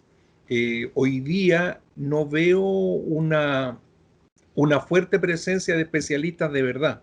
Isabel también me contaba, oye, si hay un profesor de la Universidad de Chile que habría hecho una cuantificación, ok, eso no se difunde o no se difunde en un grado como para que los economistas podamos leer el informe, y probablemente si lo hicieran masivamente habrían 10 estudios que lo contradirían, no sé si estoy bien con la palabra, pero me parece que falta eso, y que podemos aportar haciéndonos primero cargo de conocer muy en detalle lo que está sucediendo. Surgieron en las universidades, en distintas universidades, muy ligados a las escuelas de derecho hace un par de años, los centros relacionados con ética empresarial y cosas de ese tipo. No veo departamentos interfacultades especializados en temas tributarios. Y creo que eso se requiere que las facultades de derecho tengan entre sus cuerpos académicos economistas, y que los economistas tengan también algunos tributaristas y algunos abogados fuertemente especializados que nos ayuden a tener una mirada más integral, y que esa mirada a su vez sea compartida con la opinión pública. Siento que este tema tributario es un tema tan sensible, con tanto impacto potencial en tantas áreas del quehacer de una nación, que manejarlo como un tema de prensa y mantenerlo a ese nivel es una pérdida, y además es un riesgo para la sociedad entera. Eso es muy cierto. Al final aquí hay un juego, varias cosas. Al final el tema de seriedad, practicidad, digamos, todo tema que se puede desenlazar de aquí en vez respecto a lo que se puede vivir. Al final, si bien no se trata de un tema de defender un poco, ser como abogados de los grandes patrimonios. Se trata de un poco de ponerle un poco el freno, paños fríos a lo que se puede dejar consecuencias. Al final, a ver, estos grandes patrimonios son muchos de los que generan muchos de los empleos, generan mucha de la inversión, que generan la actividad nacional en general. Y además también hay que considerar un tema. Al final, hace un par de años atrás, o sea, hace más de un par de años atrás, se vio el tema de la repatriación de capitales. Al final que te decían, oigan, ustedes que tienen todas sus inversiones afuera, tráiganlas de vuelta, pagan una tasa tal y traen todo de vuelta. Y todo eso bajo promesas de seriedad, de respeto, digamos, de formalidades, pero después, ¿qué pasó? Se empiezan a discutir este tipo de cosas que al final dicen, oiga, yo traje mi vuelta a mis capitales, bajo promesas diferentes, bajo premisas diferentes, y ahora vienen encima a decirme que voy a tener que pagar un 2%, 2,5% y quizás anual, o sea, una sola vez, pero probablemente sea al año 2, año 3, año 4, hasta que quizás ya me tenga que retirar de este país nuevamente. Así que no lo hace el primer año. Sí, mira, yo di un ejemplo y dije, si te cobran el 2% sobre un patrimonio, si te cobran un 2% sobre un patrimonio, en 50 años te lo extinguen. La verdad es que no. Si te cobran un 2% sobre el patrimonio, en el quinto año ya ese patrimonio se va a ver cambiado de jurisdicción. Entonces no te lo van a extinguir, lo van a expulsar. Y más allá del tema de defender a los grandes patrimonistas, yo quisiera que defendiéramos la justicia, el equilibrio, lo que es correcto. Sin duda que un patrimonio significativo ayuda a la inversión, y la importancia de la inversión es que la inversión de hoy día es el trabajo de mañana. Si no nos preocupamos del trabajo de mañana porque pensamos que el próximo año se acaba la pelea y ya va a ser el fin del mundo, estaría bien. Pero si creemos que en el largo plazo las economías van a seguir existiendo, las naciones van a seguir existiendo, las sociedades van a seguir existiendo, tenemos que tener miradas de largo plazo. Las miradas de corto plazo suelen ser rentables para que nos elijan, pero no para que gobernemos bien o para que siquiera nos mantengamos en las posiciones por las que estamos luchando con tanta fuerza. Ahora la gran pregunta es si es que uno ve las noticias, cuando empezó a surgir el tema de la pandemia y del impuesto súper rico a nivel internacional, el ejemplo que dije, Canadá, Justin Trudeau dijo, queremos aplicar un impuesto, Bernie Sanders, en Inglaterra también, creo que eso surgió del Parlamento, y hace otras jurisdicciones. Y también nació del punto de vista de los mismos sujetos del impuesto. ¿Sabes qué? Dijeron, ¿sabes qué? Nosotros somos, no me acuerdo de la noticia, pero eran como los 60 súper ricos del mundo. Dijeron, ¿sabes qué? Deberíamos pagar más impuestos.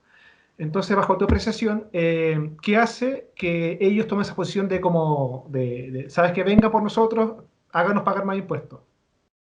Bueno, yo creo que ahí la clave es el Estado creíble. Sí, yo no creo, lo dije también en mi presentación, que las personas per se no quieran pagar impuestos. Las personas entienden que es razonable compartir, distribuir parte de su ganancia, parte de su renta, en el fondo, hacia sectores de la sociedad que requieren de esos recursos en forma urgente. No creo que haya una mala fe en términos de decir, oye, todo lo que yo genero, todo lo que es mío, no lo quiero compartir. El problema que yo visualizo es cuánto le creo a quién me va a cobrar este impuesto. Muchas veces se ha hablado de, mira, muchos altos patrimonios contribuyen fuertemente a la redistribución vía actividades propias, vía fundaciones, vía instancias de la sociedad civil para ese propósito. Y sistemáticamente veo un descrédito en el Estado y veo un descrédito en la capacidad de los gestores del Estado para, como decía, hacer que los recursos que se captan lleguen efectivamente a quienes los necesitan. A nivel de economía o a nivel de política global, también veo una vuelta de péndulo hacia políticas populistas, derechamente. A mí me gusta mucho siempre estar mirando lo que pasa en España, porque siento que lo que pasa en España se reproduce en Latinoamérica, especialmente te diría en Chile, con ciertos años de desfase. Y veo que ellos están yendo hacia un modelo de corte populista, donde se promueve mucho la recaudación forzada a cualquier precio para supuestamente generar efectos redistributivos reales, que muchas veces no me parecen tan efectivos. Entiendo que pasada esa ola viene una ola de alineamiento en el caso de España con todo lo que es la Unión Europea, y se tiende hacia modelos de equilibrio más de largo plazo. Yo esperaría que en Chile pasara lo mismo, que en algún momento llevásemos esta discusión al fin y nos preguntáramos efectivamente qué queremos. Cuando nos preguntemos qué queremos y tengamos consenso respecto de qué queremos, vamos a poder tener consenso de cómo alcanzamos ese que queremos. Hoy día todavía no llegamos a la primera etapa. Hoy día todo el mundo quiere algo y muchas veces nos cuesta mucho decir qué queremos. Si pensamos en la situación política que estamos viviendo, muchas veces tú le preguntas a alguien, ¿y cuál es tu posición respecto de esto? Y es una sensación, un sentimiento más que una posición racional o concreta. Es una idea genérica que quiero que el mundo sea más plano. Y así los terraplanistas van ganando espacio. Cierto. Y aprovechando que se volvió a conectar Isabel, Isabel, te quiero hacer una pregunta. Sí, dime. ¿Qué crees que nos llevó, o que llevó, digamos, a los que propusieron esta reforma constitucional con este tipo de impuestos, a alejarse tanto del estándar internacional de lo que vimos en los ejemplos? Que al final cada uno de nosotros investigó por su propio camino cómo se ha implementado este tipo de impuestos y vimos características comunes. Uno, base líquida, digamos, tasas bajo el 1%. ¿Qué otra característica más? Respecto a cómo se considera se valoran los activos, etcétera. Entonces, mi pregunta es esa. ¿Por qué crees que llegamos a ese punto tan divergente? ¿Por qué nos alejamos tanto de ese estándar? Mira, mi opinión en ese sentido es que la génesis de este proyecto pasa por una falta de sentido de realidad, ¿ya? Esta falta de sentido de realidad es, en primer término, en la determinación de la base, que era lo que íbamos a ver ahora, y que se cayó todo el sistema. Le pido disculpas, pero se cayó todo. No hubo red de nada. Porque esta base está determinada de una forma muy extraña, que ni siquiera está en el proyecto, porque la determinación de toda la potencial recaudación es financiera. Como les dije yo, llegaron y sacaron lo que la revista Forbes decía que tenían estos grandes patrimonios y lo multiplicaron por 2,5.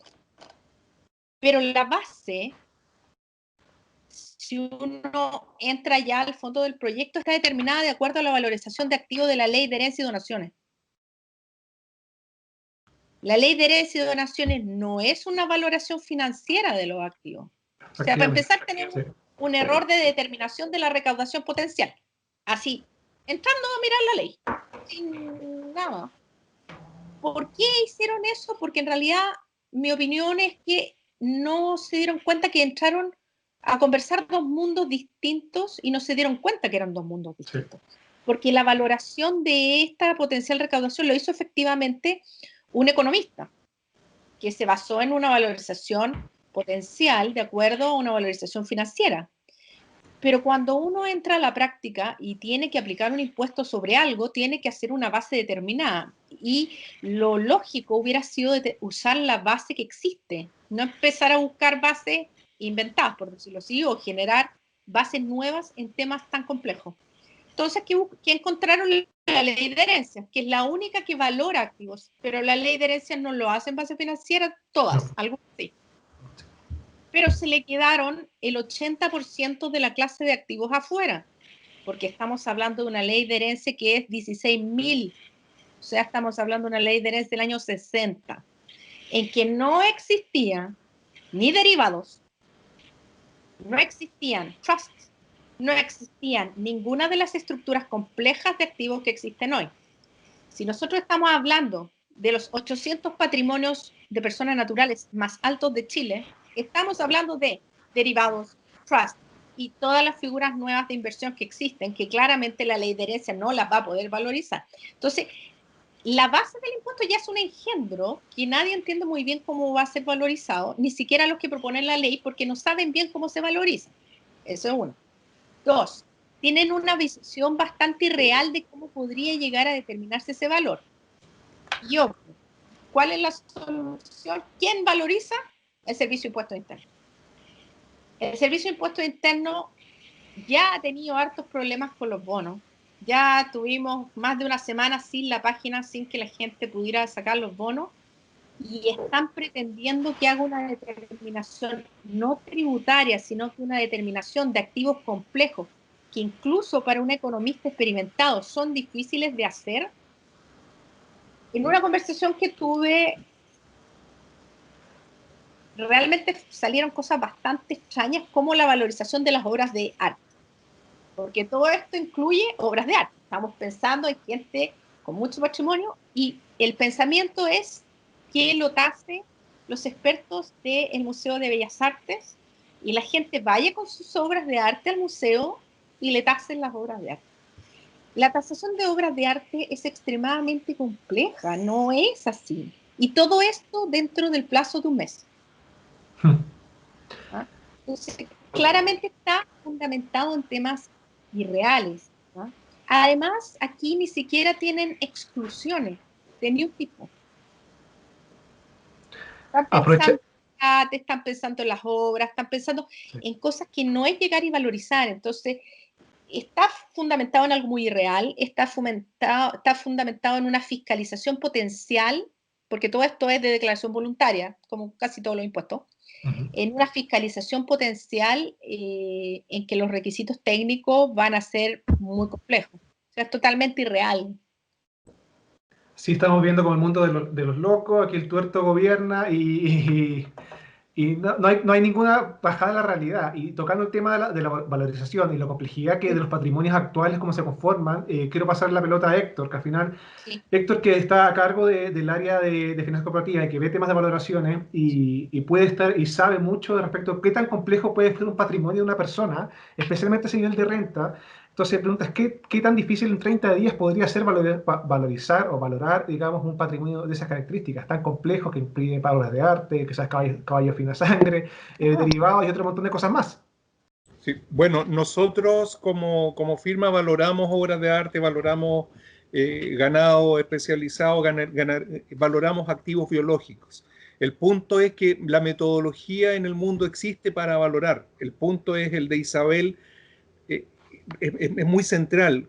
¿Lo vamos a poder hacer en 30 días si tenemos un grupo reducido autorizado para esto? Yo creo que no, o sea que topamos en temas prácticos, pero ustedes han usado una palabra y han sido generosos en cómo han evaluado lo que está pasando. Yo creo que estamos en una etapa del infantilismo legislativo.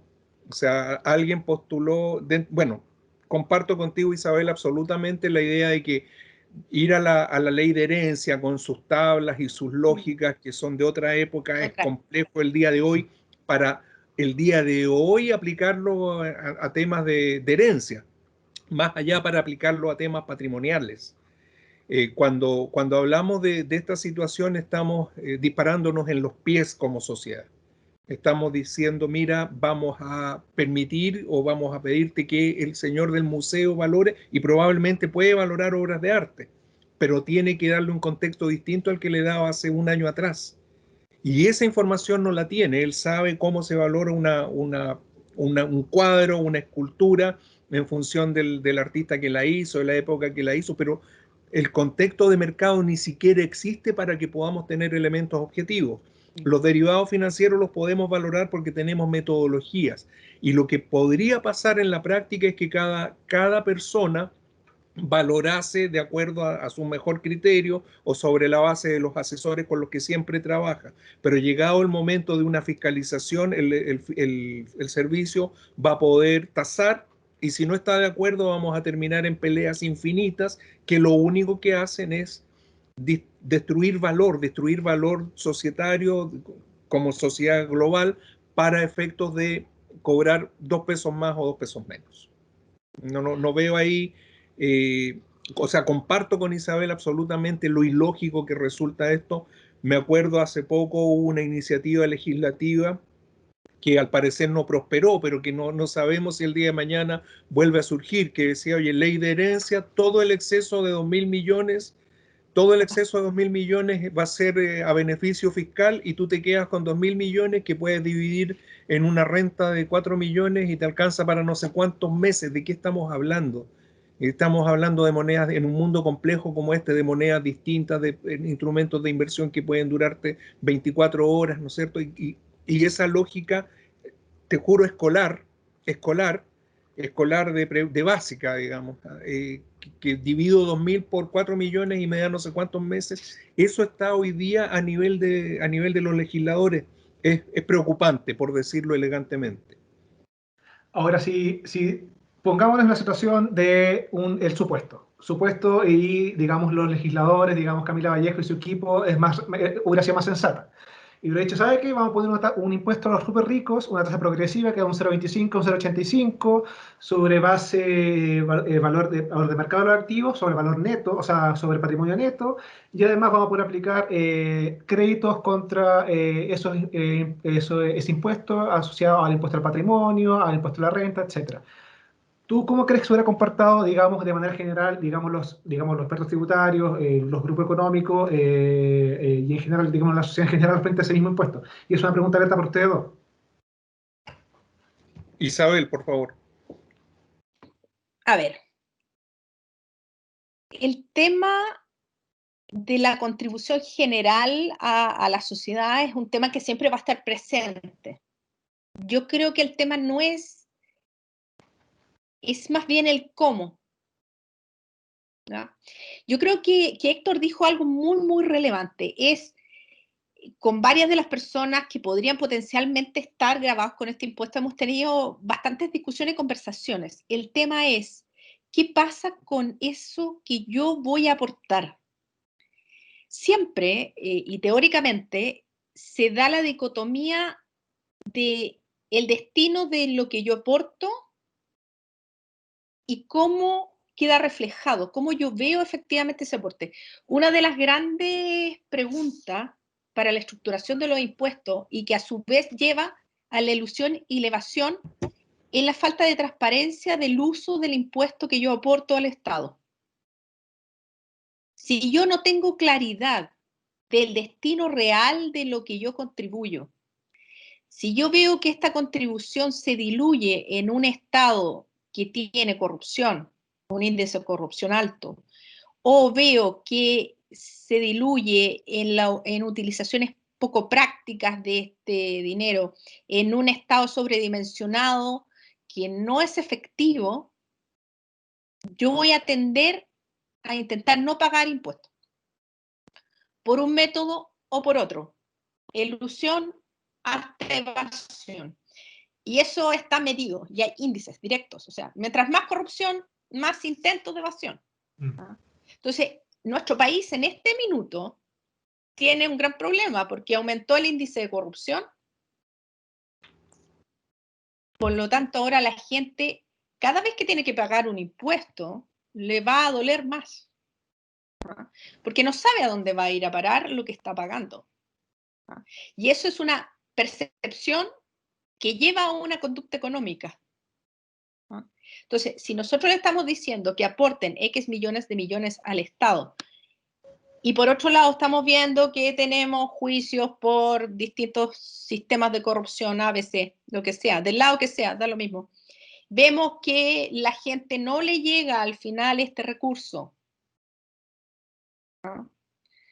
No está dirigido, por ejemplo, el bono directamente a aquellas personas que debería estar dirigido, que hay problemas en las políticas públicas en un lado o en el otro, que eso va a desincentivar todo esto. O sea, lo más probable es que los que puedan van a cambiar de domicilio tributario, ¿no? Es muy cierto, al final, en octubre del año pasado se empezó a popularizar esta tablita de Gini, preimpuestos y después postimpuestos con transferencia. Entonces esa tablita mostraba a Chile y Chile estaba normal, tirado para mal, antes de impuestos, y después de transferencia, después de cobrar impuestos y hacer la transferencia, digamos, a social, económico, etcétera, Chile está muy mal. Entonces aquí, ¿qué nos enseña esa tabla? Que al final era que el tema no es el tema de la recaudación, es cómo diablos yo gasto lo que recaudo. ¿Para dónde se va? O sea, ese es el problema de fondo. Al final aquí yo, a cualquier persona, incluso creo que Luxic lo mencionó en un punto, que no, no tengo problema con pagar impuestos, el tema es cómo se ocupa lo que pago. Al final, y ese es el problema que muchos de nosotros tenemos, que al final es para qué se está ocupando lo que estoy pagando. Sí, a nivel de la pregunta original, ¿cómo debiera pasar esto? Un tema impositivo en una sociedad compleja, en una economía pequeña y abierta, pero que tiene un sistema económico complejo, no es tema de emocionalidad, que nos juntamos todos los legisladores en la cafetería y creemos en el futuro y nos abrazamos y nos besamos y escribimos un artículo. Los impuestos son algo de equilibrio general complejo. Piensa tú que estamos ahora presentando un artículo único que es una modificación constitucional y es contradictoria con la misma carta fundamental. O sea, de verdad es escolar, es un problema escolar. Y si pensamos un poquito más, hicimos hace 2 años una reforma tributaria que quedó tan incoherente que antes de que se implementara o antes de que entrara en acción hubo que modificarla. Eso da cuenta de una superficialidad tremenda, que la ciudadanía tiene que hacerse cargo del tema, tiene que llamarle la atención en que antes de que entre a regir una ley, la ley haya que modificarla porque era mala, era contradictoria, tenía errores lógicos, preocupantes. Creo que estamos en una etapa crítica, problemática.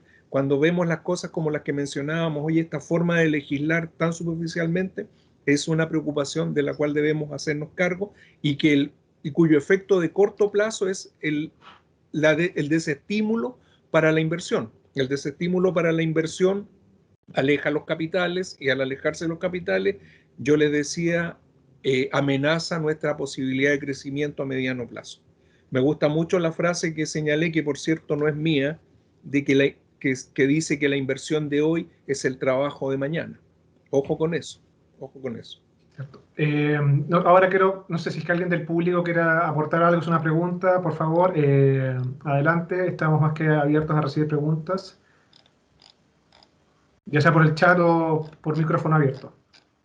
No, yo creo, no sé. Parece que ya hemos sido muy largo ya en la cosa. Muy latero. Entonces, sí, estamos un poco pasados, bastante pasados creo yo, así que, mira, yo solo agradecernos a nosotros mismos por participar, exponer y nada, gracias a Isabel, muchas gracias por participar, a Héctor también, muy interesantes las presentaciones, espero que sigamos teniendo este tipo de situaciones de conversación que son bastante buenas para nosotros, para el público en general y que son buenos que se den este tipo de instancias.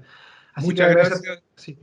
Adelante. Muchas gracias, Sebastián, muchas gracias a ti, muchas gracias a la Universidad de Concepción, muchas gracias a PKF, a nuestra contertulia Isabel también, a ti por dirigir y a todo el público que participó. Esperamos siempre estar atentos a cualquier comentario que quieran hacernos en nuestra presentación, están los correos, así es que a sus órdenes siempre. Muchas gracias. Y solo avisar que la presentación van a ser compartidas, las PPT van a ser compartidas, enviadas a cada uno de ustedes, no se preocupen, el video también va a ser editado y puesto en la página del Centro de Estudios Empresariales de la Universidad de Concepción para que puedan revivir esta bonita experiencia. ¿No? Así que eso, muchas gracias a todos nuevamente, que estén muy bien. Muchas gracias por la presentación, muy completa, excelente, todo muy claro, muchas gracias. Muchas gracias, Valeria. Muchas gracias por la presentación. Chao, muy buena. Un gusto verte de nuevo.